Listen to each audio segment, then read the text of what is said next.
بسم اللہ الرحمن الرحیم الحمد للہ رب العالمین الصلاة والسلام علی سید المرسلین محمد وعلی آلہ واصحابہ وزوجاتہ وذریاتہ ومن تبعہم بإحسان الی یوم الدین وبعد۔ معزز ناظرین، السلام علیکم ورحمۃ اللہ وبرکاتہ۔ فقہیات کی یہ دوسری قسط ہے۔ نعمت المنان مجموع فتاوی فضیلت الدکتور فضل الرحمن سے ہم آپ کے سامنے پیش کر رہے ہیں۔ وقوف عرفہ کا حکم۔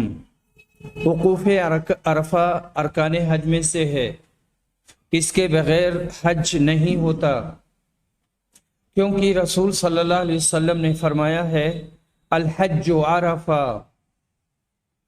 ابو داؤد، ترمذی، نسائی، ابن ماجہ میں یہ روایت ہے اور یہ روایت صحیح ہے۔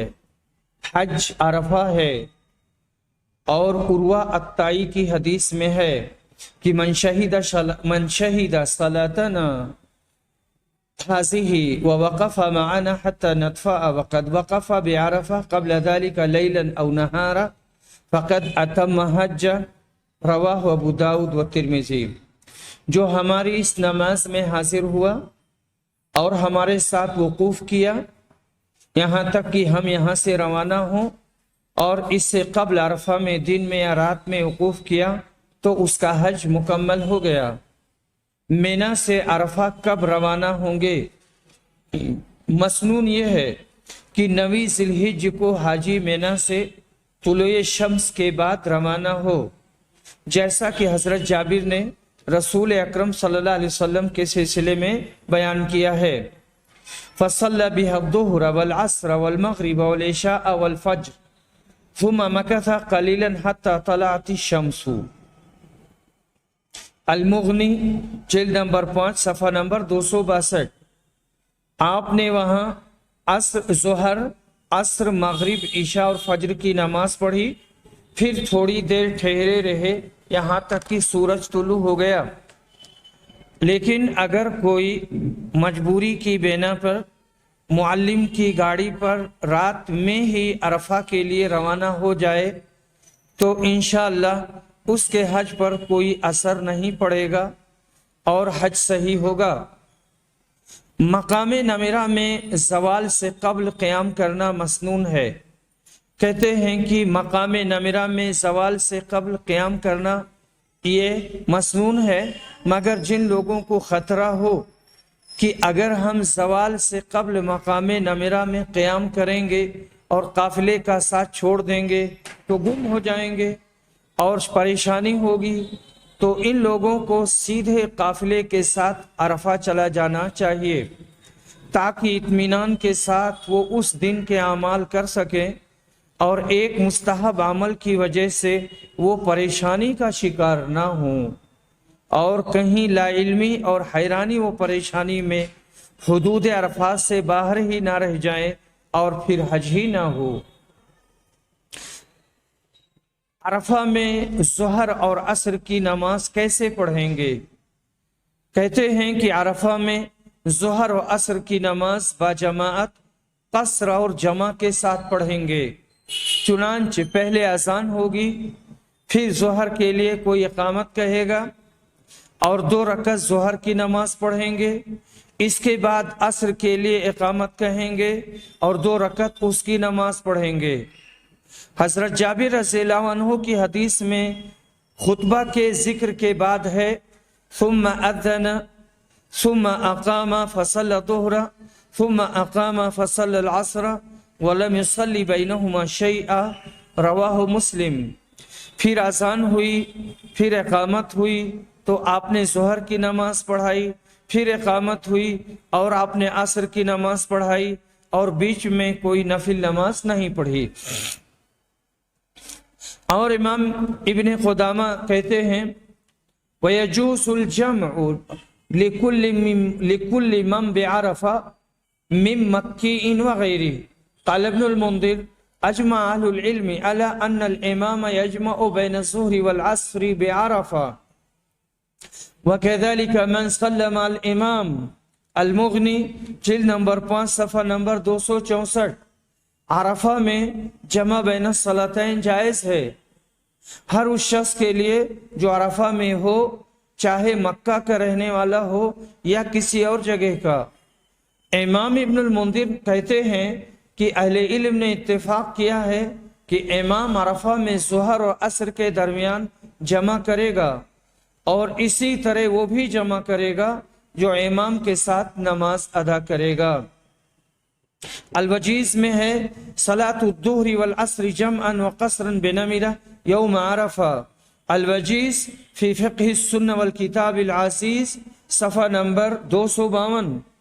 मकाम नमिरा में अरफा के दिन नमाज ज़ुहर और असर जमा और कसर के साथ पढ़ना है।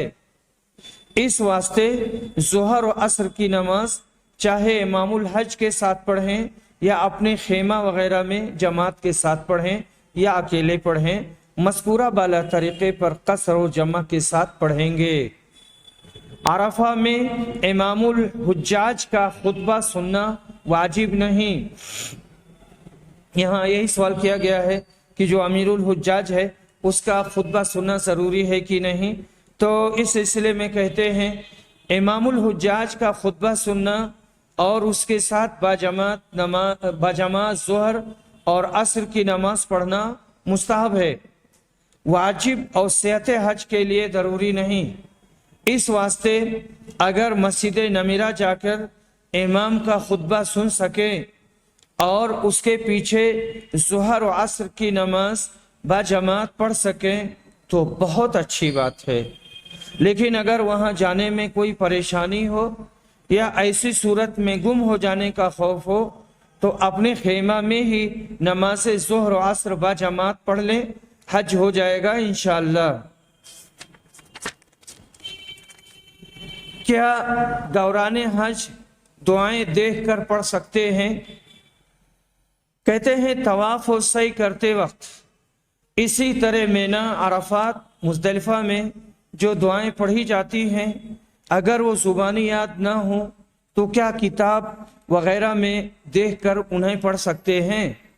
कहते हैं कि अव्वलन कोशिश तो ये होनी चाहिए कि मज़कूरा औक़ात में पढ़ी जाने वाली दुआएं ज़ुबानी याद करके पढ़ी जाएं, क्योंकि इन औक़ात में ख़ास तौर से कुछ ही दुआएं साबित हैं और वो इस कदर नहीं हैं कि ज़ुबानी याद ना हो सके।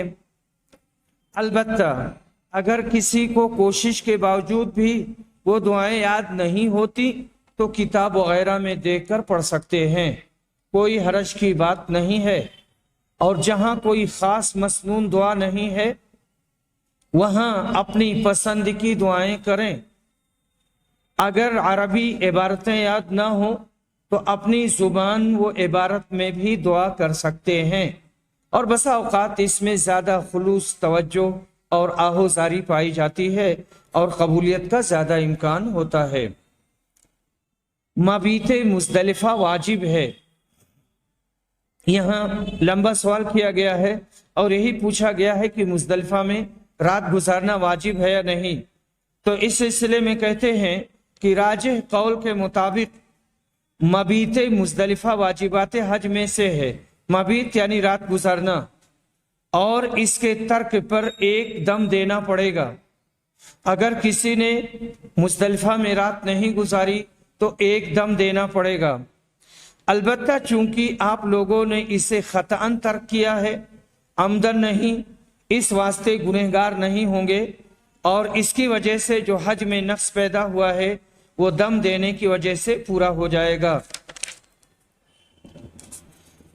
ईद उल अज़हा की नमाज हुज्जाज से साक़ित है। कहते हैं क्या हुज्जाज किराम से ईद उल अज़हा की नमाज साक़ित है या वो ईद उल अज़हा की नमाज अदा करेंगे? तो इसके जवाब में फरमाते हैं हुज्जाज किराम से मिना में ईद उल अज़हा की नमाज साक़ित है। वो इस रोज़ मिना पहुंचकर पहले जमरे अक़बा को कंकरियां मारेंगे, फिर कुर्बानी करेंगे, फिर बाल कटवाएंगे, फिर तवाफ़ इफ़ादा करेंगे। इनमें अगर तक़दीम व ताख़ीर हो जाए तो भी कोई हरज नहीं है। बहरहाल हुज्जाज किराम के लिए नमाज ईद नहीं है। हाजी की ईद उल अजहा की कुर्बानी कहाँ होगी? एक शख्स दूसरे की जानिब से हज बदल करने के लिए गया है तो उसके हज की कुर्बानी यानी दमे तमत्तो तो वहीं मीना में ज़बह करेगा। लेकिन क्या ईद उल अजहा वाली कुर्बानी भी वहीं करनी पड़ेगी या उसकी ये कुर्बानी हिंदुस्तान में भी हो सकती है? तो कहते हैं इसकी ईद उल अजहा के मौका पर की जाने वाली कुर्बानी हिंदुस्तान में भी हो सकती है। इसका मीना या मक्का में ज़बह करना ज़रूरी नहीं है। ये वजूब दमे तमत्तो व क़िरान हज और हज में किसी गलती की बिना पर वाजिब होने वाले दम के सिलसिले में है। ईद उल अजहा की मुनासबत से सुन्नत इब्राहिमी पर अमल करने की नीयत से की जाने वाली कुर्बानी के लिए नहीं है। क्या हाजी के लिए हज में मीना में कुर्बानी देने के साथ घर पर भी कुर्बानी करना ज़रूरी है? तो इस सिलसिले में कहते हैं हुज्जाज किराम मीना में जो कुर्बानी करते हैं वो उमूमन दमे तमत्तो होता है। इस वास्ते अगर इस्तेताअत हो तो बेहतर है कि उसके अहले खाना घर पर दूसरी कुर्बानी करें, मगर ऐसा ज़रूरी नहीं है क्योंकि राजिह कौल के मुताबिक ईद उल अजहा के मौके पर हज़रत इब्राहीम अलैहिस्सलाम की सुन्नत पर अमल करते हुए जो कुर्बानी की जाती है वो वाजिब नहीं है और उसके तर्क से हज की सेहत पर कोई असर नहीं पड़ेगा। 10वीं ज़िलहिज को कितनी कंकरियां मारेंगे? तो कहते हैं 10वीं ज़िलहिज को सिर्फ जमरे अक़बा को जो मक्का के करीब है 7 कंकरियां मारेंगे और 11वीं 12वीं और 13वीं को अगर इस दिन भी मीना में रह गए यानी 13वीं को तो तीनों जमरात को कंकरियां मारेंगे और शुरू जमरे ऊला जो मीना के करीब है उससे करेंगे। इसके बाद जमरे उस्ता को कंकरियां मारेंगे और आखिर में जमरे अक़बा को कंकरियां मारेंगे। रमी जमरात के वक्त सिर्फ अल्लाह अकबर कहना काफ़ी है या बिस्मिल्लाह अल्लाह अकबर भी कहना चाहिए? तो कहते हैं रमी जमरात के वक्त सिर्फ अल्लाह अकबर कहना मसनून है। हज़रत फज़ल बिन अब्बास से रिवायत है, वो कहते हैं कुन्तु रिदफ़ नबी सल्लल्लाहु अलैहि वसल्लम फलम यसल युलब्बी हत्ता रमा जमरतल अक़बा फरमाहा बिसब हसयात युकब्बिरु मा कुल्लि हसद रवाहुल बुखारी व नसई। यौमुन नहर को मैं रसूल सल्लल्लाहु अलैहि वसल्लम के साथ पीछे सवार था। आप जमरे अक़बा को कंकरियां मारने तक बराबर तलबिया पुकार रहे थे। आप सल्लल्लाहु अलैहि वसल्लम ने जमरे अक़बा को 7 कंकरियां मारी यानी 7 अलग अलग, एक मारा फिर दूसरी कंकरी फिर तीसरी कंकरी और हर कंकरी मारते वक्त अल्लाह अकबर कहते थे। इससे मालूम हुआ कि रमी जमरात करते वक्त हर कंकरी के मारते वक्त सिर्फ अल्लाह अकबर कहना चाहिए। कहते हैं सवाल करते हैं कि 10वीं ज़िलहिज को जो हाजी अपनी कमज़ोर बीवी वगैरह को निस्फ रात के बाद मुज़दलिफ़ा से लेकर मिना चला आया, अगर वो फज्र से कब्ल कंकरी मारे ताकि भीड़ भाड़ से उसकी बीवी और बच्चे बच जाएं और उन्हें कोई दिक्कत व परेशानी न हो, तो इसमें कोई हरज तो नहीं है। कहते हैं ऐसे लोग फज्र से कब्ल कंकरी मार सकते हैं क्योंकि रसूलुल्लाह सल्लल्लाहु अलैहि वसल्लम ने औरतों और कमज़ोरों को फज्र से पहले और आधी रात के बाद मुज़दलिफ़ा से रवाना होने और कंकरी मारने की रुख्सत दी है और जो लोग उनके साथ हों उनके लिए भी यही हुक्म है, जैसा कि हज़रत अस्मा बिनते अबी बकर सिद्दीक से मरवी है कि इन्होंने रात को कंकरियां मारी फिर वापस आ गई اور صبح کی نماز اپنے ڈیرے پر ادا کی۔ یہ روایت متفق علیہ ہے۔ اور سنن ابو داؤد میں ہے کہ انہوں نے فرمایا انا کنا نصنع ھذا علی عہد رسول اللہ صلی اللہ علیہ وسلم، سنن ابی داؤد جلد نمبر 2 صفحہ نمبر 482، ہم رسول صلی اللہ علیہ وسلم کے زمانہ میں یہ عمل کیا کرتے تھے۔ یہاں پر سوال ہے کہ قربانی کا وقت زوال سے پہلے اور رمی جمرہ کے عقبہ کے بعد ہوتا ہے، مگر بھیڑ کی وجہ سے کیا زوال کے بعد قربانی کر سکتے ہیں اور کنکریاں مار سکتے ہیں یا نہیں؟ تو اس کے جواب میں کہتے ہیں یوم النحر کو سب سے پہلے جمرہ عقبہ کی رمی کرنا، کنکری مارنا، پھر قربانی کرنا، پھر حجامت بنوانا اور سب سے آخر میں طواف افادہ کرنا ہے، اور یہی افضل ہے۔ لیکن اگر کسی شخص سے اس میں کچھ تقدیم و تاخیر ہو جائے تو کوئی حرج کی بات نہیں ہے۔ صحیح مسلم میں حضرت عبداللہ ابن عمرو ابن عاص سے روایت ہے کہ رسول اکرم حجۃ الوداع کے موقع پر مینا میں لوگوں کے سامنے کھڑے ہوئے تاکہ لوگ آپ سے اپنے مسائل دریافت کر سکیں۔ ایک شخص نے عرض کیا اللہ کے رسول، میں نے خیال نہیں کیا اور قربانی کرنے سے قبل حجامت بنوا لی۔ آپ نے کہا اب قربانی کر لو، کوئی حرج کی بات نہیں ہے۔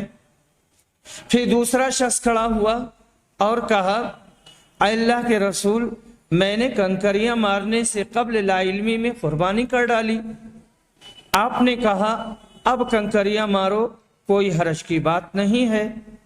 راوی کا بیان ہے کہ رسول اللہ صلی اللہ علیہ وسلم سے تقدیم اور تاخیر کے بارے میں جو بھی سوال کیا گیا، اس کے جواب میں آپ نے یہی کہا اب کر لو، کوئی حرج کی بات نہیں ہے۔ معلوم ہوا کہ بھیڑ وغیرہ کی وجہ سے قربانی کے بعد کنکری مارنے میں کوئی حرج نہیں ہے۔ اسی طرح بدرجہ مجبوری کنکری زوال کے بعد مارنے کی گنجائش ہے، گرچہ کوشش ہونی چاہیے کہ زوال سے پہلے رمی کر لیں اور کنکری مار لیں۔ کیا ایام تشریق میں جمرات کو کنکریاں مارنے میں ترتیب لازمی ہے؟ کہتے ہیں جی ہاں، ایام تشریق میں جمرات کو کنکریاں مارنے میں ترتیب لازم ہے۔ چنانچہ پہلے جمرہ اولا کو جو مینا سے قریب ہے اس کو کنکری ماریں گے، پھر جمرہ وسطیٰ کو، پھر جمرہ عقبہ کو جو مکہ کے قریب ہے۔ کنکری مارنے میں اگر کسی کو پریشانی ہو تو کیا کنکری اپنے محرم کے ذریعہ مار سکتا ہے یا نہیں؟ اگر کوئی شرعی عذر موجود ہے جیسے بیماری، بوڑھاپا، کمزوری یا عورت کا حاملہ ہونا جس کی وجہ سے رمی جمار کرنے میں پریشانی ہو تو اپنی طرف سے کسی دوسرے شخص کو رمی کرنے کے لیے نائب بنایا جا سکتا ہے، اس میں کوئی حرج نہیں ہے۔ میں نے سوال میں پڑھ دیا ہے محرم، یہاں پر محرم نہیں ہے بلکہ محرم ہے، یعنی قریبی رشتہ دار، کیونکہ یہ خواتین ہیں جن کی طرف سے نیابتاً رمی کی جا رہی ہے۔ مردوں کا عورتوں کی جانب سے رمی جمرات کرنا، تو عورتوں کے لیے رمی جمرات مردوں کے ذریعہ کرانا جائز ہے یا نہیں؟ جو حاجی رمی جمرات کی استطاعت نہ رکھتے ہوں جیسے بوڑھے، ضعیف، مریض، بچے اور حاملہ عورتیں وغیرہ، ان کی طرف سے رمی جمرات میں نیابت جائز ہے، اور اس میں یہ شرط نہیں کہ مرد کی نیابت مرد اور عورت کی نیابت عورت و بچے کی نیابت بچہ ہی کرے، بلکہ عورت کی طرف سے مرد رمی جمرات کر سکتا ہے اور مرد کی طرف سے عورت رمی جمرات کر سکتی ہے۔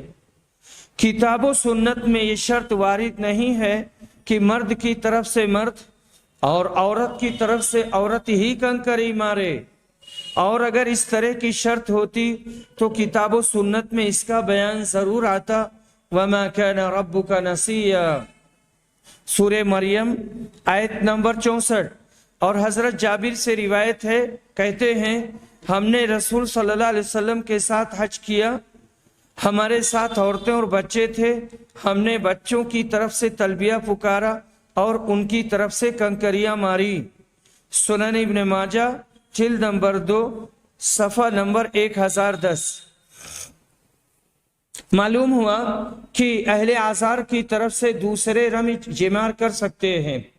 इसी तरह एक औरत को रसूल सल्लल्लाहु अलैहि वसल्लम ने उसके वालिद की जानिब से हज करने के लिए कहा। सुनन नसई जिल्द नंबर 5 सफ़ा नंबर 117, जिससे मालूम हुआ कि हज या इसके कुछ अमाल में नियाबत के लिए नियाबत करने वाले और जिसकी नियाबत की जाए दोनों का हमजिन्स होना जरूरी नहीं और उनका एक दूसरे का महरम होना भी जरूरी नहीं है। बच्चों और माजूरों की जानिब से किन अमाल में नियाबत जायज है? कहते हैं छोटे बच्चों की जानिब से तलबिया और रमी जमरात में, और बड़ों की जानिब से सिर्फ रमी जमरात में नियाबत का सबूत है। इनके अलावा दूसरे अमाल जैसे तवाफ, सई, वकूफ़ अरफा और मबीत मुज़दलिफ़ा वगैरह मिना वगैरह में नियाबत दुरुस्त नहीं, इल्ला ये कि कोई किसी की तरफ से मुकम्मल हज बदल या बदले उम्रा कर रहा हो। यहाँ आगे सवाल करते हैं कि क्या दूसरे की तरफ से रमी करने वाले के लिए जरूरी है कि पहले अपनी जानिब से तीनों जमरात की रमी करे फिर लौटकर दूसरे की जानिब से रमी करे? जवाब में कहते हैं दूसरे की तरफ से रमी करने वाले के लिए जरूरी नहीं है कि पहले अपनी तरफ से तीनों जमरात की रमी मुकम्मल कर ले फिर दूसरे की तरफ से रमी करना शुरू करे, बल्कि पहले जमरा पर पहले अपनी तरफ से रमी मुकम्मल कर ले फिर दूसरे की तरफ से रमी जेमार करे। इसी तरह दूसरे और तीसरे जमरे पर भी करे। क्या ऐसा शख्स जो हज नहीं कर रहा है बल्कि हाजी से मुलाकात के लिए मिना आया है, वो किसी की तरफ से रमी कर सकता है? तो कहते हैं मेरे ख्याल में जो शख्स इस साल हज नहीं कर रहा है और अपनी कंकरियां नहीं मार रहा है, वो किसी दूसरे मजबूर हाजी की तरफ से कंकरी न मारे, बल्कि किसी ऐसे शख्स को नायब बनाए जो उस साल हज कर रहा हो और अपनी कंकरियां मार रहा हो। वल्लाहु आलमु बिस्सवाब। यहाँ कहते हैं कि हज और उम्रा दोनों में हल्क है या कसर? क्या मुतमत्ते के लिए हज और उम्रा दोनों में कसर है या हल्क है?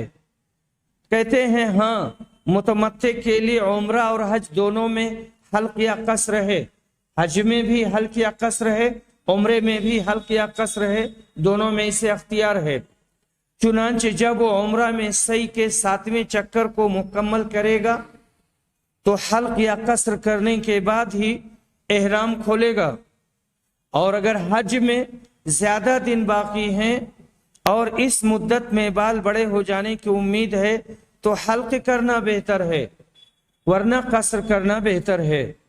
इसी तरह यौमुन नहर यानी 10वीं जिलहिज को हदी ज़बह करने के बाद कसर या हल्क करेगा, और मर्दों के लिए हल्क कराना अफदल है और औरतें सिर्फ कसर कराएंगी। दूसरा मसला यहाँ पर यही है कि औरतों पर भी हज उम्रा में कसर या हल्क है। तो कहते हैं औरतों पर हज उम्रा में कसर है, इनके लिए हल्क नहीं, और अपने बालों की तमाम चोटियों को पकड़कर आखिर से 1 अंगुल के करीब बाल काट लेंगी और यही उनके लिए काफी है। अल-मुग़नी जिल्द नंबर 5 सफ़ा नंबर 310-311। कहते हैं तवाफ़े इफ़ाज़ा के वक्त के बारे में साइल सवाल करता है कि गुज़िश्ता साल कुछ उलमाए किराम यहाँ से हुज्जाज के साथ टूर पर गए। वहाँ उन्होंने हुज्जाज की सहूलत की खातिर उन्हें 8 जिलहिज को मिना जाने से कब्ल तवाफ़ इफ़ाज़ा करा दिया और कहा कि अरफा से आने के बाद तवाफ़ इफ़ादा में परेशानी होगी, इस वास्ते पहले ही तवाफ़ इफ़ादा कर लो। क्या ऐसा करना दुरुस्त है? कहते हैं तवाफ़ इफ़ाज़ा का वक्त 10 जिलहिज की आधी रात के बाद से शुरू होता है।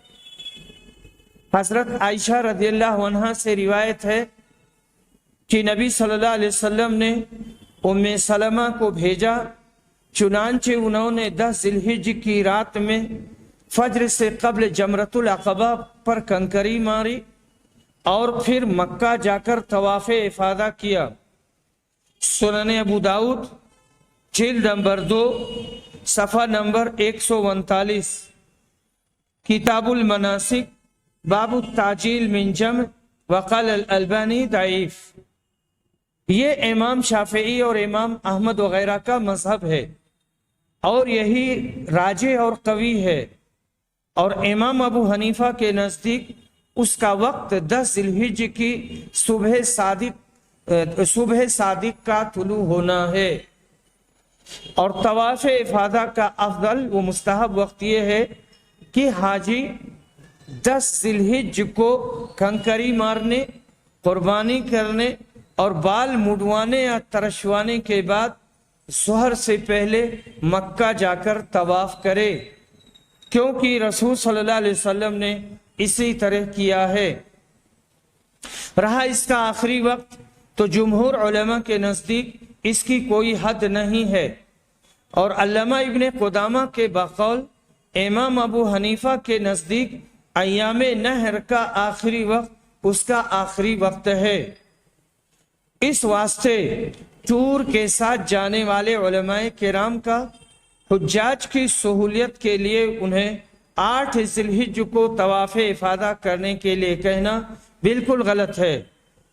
क़ब्ल अज़ वक्त इन हुज्जाज से तवाफ़ इफ़ादा करा के इन्होंने उनको बड़ी परेशानी में डाल दिया है, क्योंकि क़ब्ल अल वक्त तवाफ़ इफ़ादा करने से उनका ये तवाफ़ सही नहीं हुआ और तवाफ़ इफ़ादा हज का रुकन है। इसके बगैर बिला इख्तिलाफ हज मुकम्मल नहीं होता। अल्लामा इब्ने कुदामा अल-मुग़नी जिल्द नंबर 3 में सफ़ा नंबर 226-227 में फरमाते हैं, ये तवाफ़ हज का रुकन है, इसके बगैर हज मुकम्मल नहीं होगा। इसमें किसी का इख्तिलाफ हमें मालूम नहीं। इस वास्ते कि अल्लाह ताला ने फरमाया है वलियत्तवफ़ू बिल बैतिल अतीक, और चाहिए कि वो बैतुल अतीक यानी खाने काबा का तवाफ करें। और अल्लामा इब्ने अब्दुल बर ने फरमाया ये फ़राइज़ हज में से है, इसके बारे में उलमा के दरमियान कोई इख्तिलाफ नहीं और इसी के बारे में सबके नज़दीक अल्लाह ताला का कौल वलियत्तवफ़ू बिल बैतिल अतीक है। और हज़रत आयशा फरमाती हैं कि हमने रसूल सल्लल्लाहु अलैहि वसल्लम के साथ हज किया, हम लोगों ने कुर्बानी के दिन 10 जिलहिज को तवाफ़ इफ़ादा किया। इसके बाद हज़रत सफ़िया हायदा हो गई, रसूल सल्लल्लाहु अलैहि वसल्लम ने उनसे हम बिस्तरी का इरादा किया तो उन्हें बताया गया कि वो हालत हैद में हैं। आपने फरमाया क्या वो हमको सफ़र से रोकने वाली हैं? कहा गया उन्होंने यौमुन नहर को तवाफ़ इफ़ादा कर लिया है। आपने फरमाया तब चलो, मुत्तफ़क़ुन अलैह। इससे मालूम हुआ कि ये तवाफ़ ज़रूरी है। जिसने जायज़ और काफ़ी हो जाने वाला वक्त ये तवाफ़ नहीं किया है उसको ये सफ़र से रोकने वाला है। और फजीलत का वक्त यौमुन नहर को कंकरी मारने, कुर्बानी करने और बाल मुड़ाने के बाद है। इस वास्ते की हज़रत जाबिर ने नबी अकरम के हज की कैफियत में बयान किया है कि आपने यौमुन नहर को बैतुल्लाह का तवाफ़ किया, फिर मक्का में ज़ोहर की नमाज पढ़ी। बहरहाल इन्होंने अपने इस गलत मशवरे से इन हाजियों को परेशानी में डाल दिया है, क्योंकि जिन्होंने यौमुन नहर की आधी रात से कब्ल तवाफ़ इफादा किया उनका तवाफ़ इफादा दुरुस्त नहीं, उन्हें इसके बाद दोबारा तवाफ़ इफादा करना चाहिए। और कोई तवाफ़ इफादा किए बगैर घर वापस चला आता है तो उसे दोबारा वापस जाकर तवाफ़ इफादा करना चाहिए, वरना उसका हज नाकिस रहेगा। अल-मुग़नी लिब्न क़ुदामा जिल्द नंबर 3 सफ़ा नंबर 440, 41, 64 और अल-मुहज़्ज़ब मअल मजमू जिल्द नंबर 8 सफ़ा नंबर 187 और सफ़ा नंबर 161। व आखिरु दावाना अनिल हम्दुलिल्लाहि रब्बिल आलमीन।